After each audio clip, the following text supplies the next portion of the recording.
pour que Ousmane Sonko génn ci situation bu mu nekk mooy la conditionnalité du mandat de dépôt su génnee nag après aussi parti bi parce que c'est des combats c'est pas des procès. parce que sànq sax am na information yu ñu fuite naan bon kii Sébikotane lañ koy yóbbu mais rien n'est encore officiel donc on va xam nga ñoom état suñu lay jàpp moom fekk na pareel nañ la fi ngay jëm ba pare en général suñu lay pareel ñaari fan balaa ngay ñëw ñu ngi peinture sa néeg bi nga war a dem ak yooyu. kon nañ ko jekki gis nañ ko ci kii defal nañ ko dañ koy jekki-jekkal defaral yéenewuñu ko nag yéenewuñu ko li ko dal mais nag politique malheureusement en Afrique sooy politique moom en général say parents loolu lañ leen njëkk a wax am na ci ñoo xam ni soo waxtaanee ak ñoom ak say mbokk nga leen dama bëgg a dugg ci politique ñaar lañ lay laaj ñem pare nga ñu nga ne waaw ñu ne la pare nga pour dugg kaso nga ne waaw ñu ne la ah kon de mun ngaa dem politique mais su fekkee ni pare woo pour dugg kaso daanaka kii mais soo xoolee président de la république yi ñi nekk fii à l'exception de quelques-uns mais Abdou Diouf ak Abdoulaye ak Macky Sall mii mais ñi si des ñëpp pratiquement dugg nañu kaso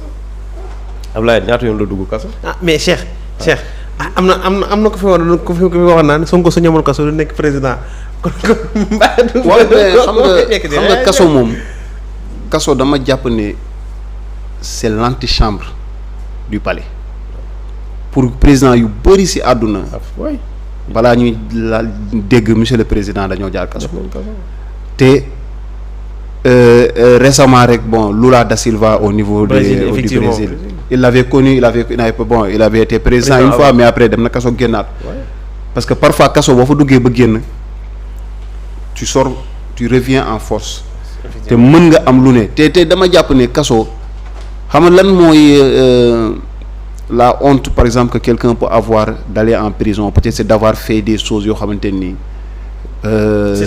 voilà société mën nañ la ko xoolee mais sur la base d'accusation on sait la politique en Afrique comment ça se passe et c'est malheureux par contre s'opposer en Afrique c'est très difficile Ousmane Sonko je me dis s'il avait décidé avant de s'engager s'il avait décidé de rester inspecteur des impôts et viser peut-être un jour devenir directeur des impôts et domaines peut-être non même pas ministre s'il avait décidé s'il s'était cantonné dans ces objectifs-là Ousmane Sonko ne serait pas traqué aujourd'hui même si il pouvait même avoir des commis n'est-ce pas certaines irrégularités on l'aurait pas poursuivi moo tax def Afrique def fi politique dafa jafe dañ lay traquer dañ lay bundu xatal loolu yëpp pour nga bàyyi li ñu bëgg mooy nga bàyyi soo bàyyee après ils vont dérouler c'est un adversaire de moins donc ils vont continuer à dérouler alors que bon la politique ne devrait pas se passer comme ça on a le droit de s'opposer de ne pas être d'accord avec le régime en place et de vivre en toute liberté. Pourquoi quand on fait de la politique on dit aux Sénégalais préparez-vous, vous risquez de finir en prison. C'est comme quand tu vas à une marche. Ok, aujourd'hui au Sénégal c'est très dangereux d'aller à une marche. Il y a ton père qui t'appelle, ta maman t'appelle pour te dire mais écoute, n'y va pas parce que tu y vas on va t'arrêter. Mais pourquoi on devrait arrêter les gens parce qu'ils vont faire une marche pacifique, dire qu'ils sont pas d'accord sur tel ou tel autre fait. Pourquoi pas? Donc aujourd'hui aussi je souligne juste une chose par rapport au président Macky Sall. La méthode forte, n'est-ce pas, qu'on décrit, n'est-ce pas, et qu'on attribue et qu'on qualifie au PASTEF, c'est d'utiliser de la violence, c'est ce qu'ils disent. Mais c'est le président Macky Sall même qui a dit moi je vois pas du rouge. Quand quelqu'un met un brassard rouge, moi je le vois pas. Donc comme tu vois pas, en fait c'est des moyens pacifiques.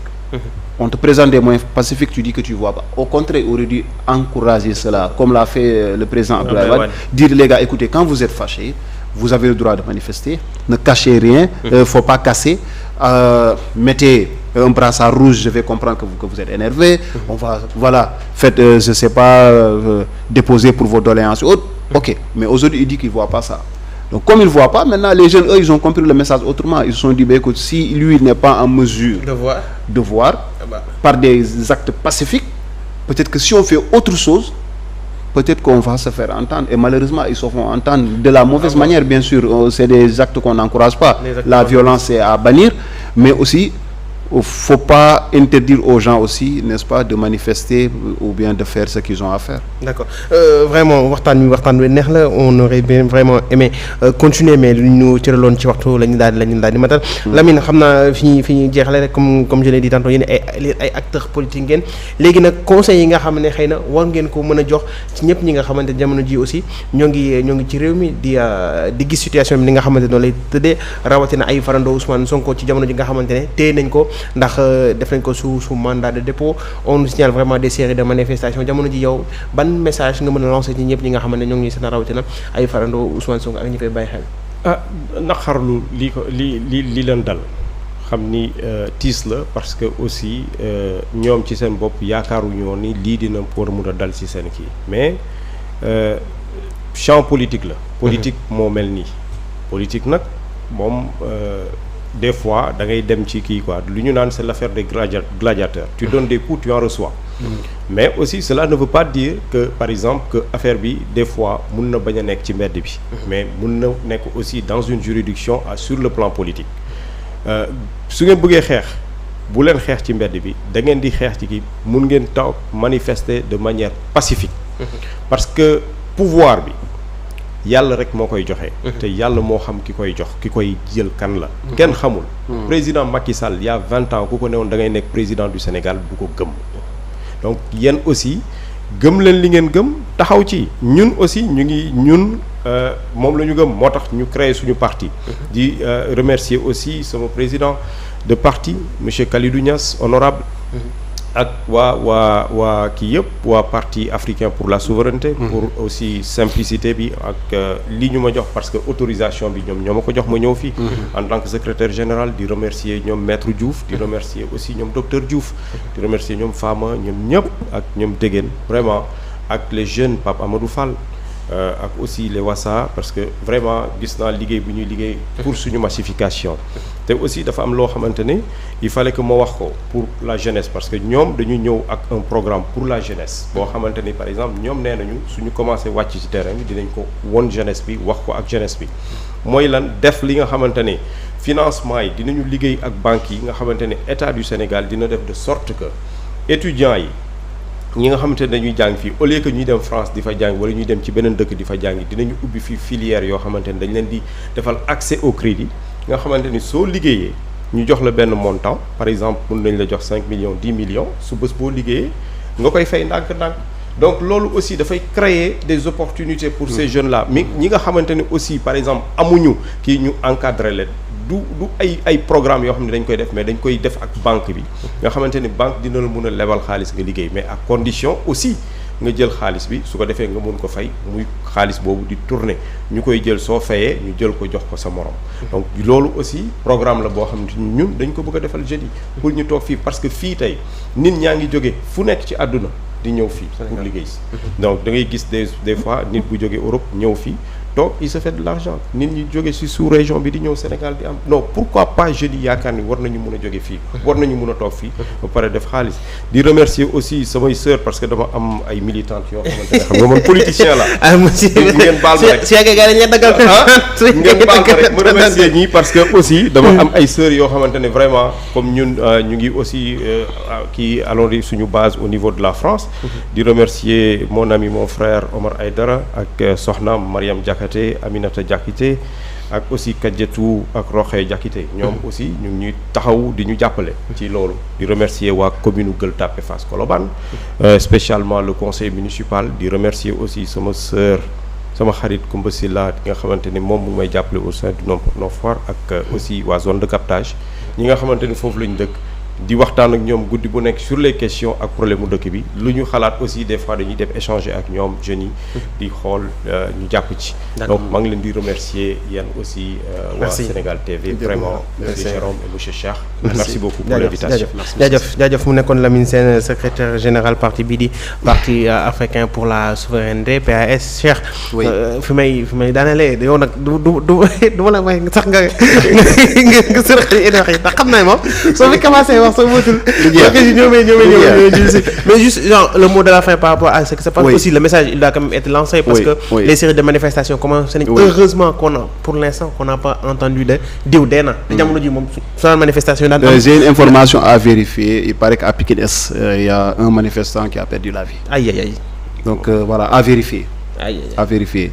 Donc moi mon message de la fin, Jérôme, encore une fois, il va à l'endroit des jeunes d'abord.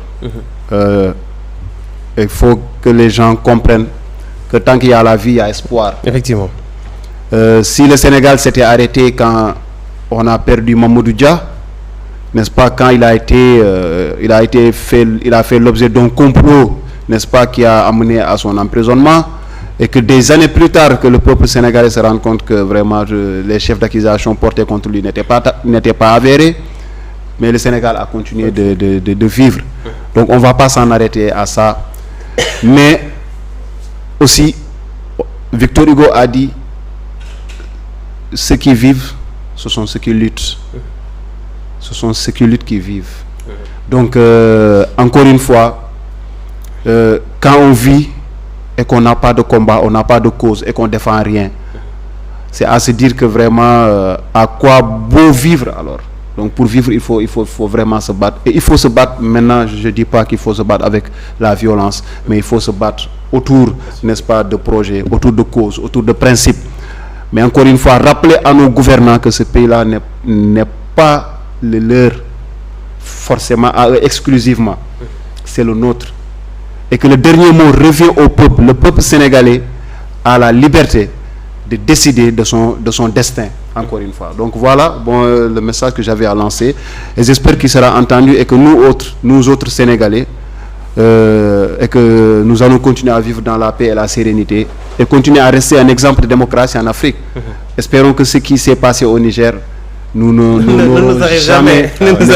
que cela ne va jamais nous arriver. Voilà, et on espère que voilà, ça va bien se passer. Merci Cheikh di la jaajëfal ci kàddu yi am na solo di remercier aussi suñu gan tey mu nekkoon Lamine Sène secrétaire général parti bii di PAS dégg ngeen waxtaan bu am solo bi nga xamante ne jot nañ ko daal di sekk fàttali leen ne après décision bi nga xamante ne yoon daal di na koy prononcé par rapport ak dissolution parti Pastef nee nañ yëf yi du fi daal di yemandi xëy na am na li nga xamante ne moom lañ leen yoon may ngir ñu daal di fay jëm ci xool ndax seen parti boobu nga xam ne mooy parti Pastef dina wéyal liggéey bi mu doon def waaw am déet ngir waxtaan woowu nag daal di am tey Cheikh Kane ak Lamine Sène lañ ci daal doon sekk dégg ngeen kàddu yi am solo yi nga xam ne jot nañ ko fay yëkkati ak jàngat bu leer laaj te amee njëriñ bi nga xam ne jot nañ ko cee def donc mbokk yi tey dañ leen indiloon ci seen émission Grand Angle rendez-vous bu suba incha allah ñu dellu si waat lépp li nga xamante ne xibaar la amee jamono ji ci biir réew mi dañ leen ko daal di jokkali soo leen wéyee itam di topp suñu site bi di www.telesenegal.com di ngeen xam lépp li nga xamante ne jot na fi daal di am ci wàllum information moo xam Ousmane Sonko wala sax dissolution parti Pastef bi nga xamante ne daal di nañ koy prononcé nit ki sànq di jaajëfal bi net mi nga xamante ne moo nekkoon ci xarale gi Jérôme Dione était à la présentation avec un immense plaisir on vous donne rendez-vous demain incha allah seen émission Kaddu Askan Wi daal di dellu si waat jàngi